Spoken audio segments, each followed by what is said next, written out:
চুরির আসল সত্য কি এবার সবার সামনে ফাঁস হতে চলেছে? অনুভবের চাপে কি ভেঙে পড়বে বনলতা, স্বীকার করবে নিজের অপরাধ? নাকি আবারও লাজুর ঘাড়েই চাপানো হবে চুরির দোষ? বনলতা, তুমি যেই চুরিটা করেছ সেটা বাড়ির সকলের সামনে বলে দাও।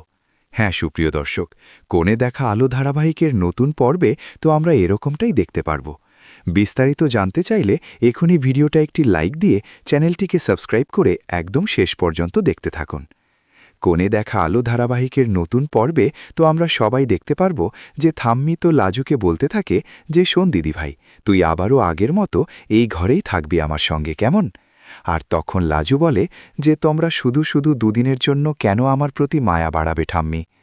আর অন্যদিকে আমরা দেখতে পাই সিরাতের বেলায় অনুভব বনলতাকে বলতে থাকে যে তুমি যদি এতই লাজুর কথা ভাবো তাহলে তুমি তোমার সৎসাহস নিয়ে ভুলটা বাড়ির সকলের সামনে স্বীকার করে নাও যে তুমি আসলে এই চুরিটা করেছ, আর কেউ না, লাজেই চুরিটা করেনি। তুমি পারবে তো এটা বলতে? আর তখন তো বনলতা অনুভবের মুখ থেকে এ কথাগুলো চুপচাপ দাঁড়িয়ে শুনতে থাকে। তো সুপ্রিয় দর্শক, কি মনে হয় আপনাদের? এবার কি তাহলে অনুভবের কথা শুনে বনলতা সত্যিই বাড়ির সকলের সামনে স্বীকার করে নেবে যে আসলে সেই চুরিটা করেছে? কি মনে হয় আপনাদের? এ নিয়ে আপনাদের মূল্যবান মতামতটি নিচে কমেন্টে জানিয়ে দিন।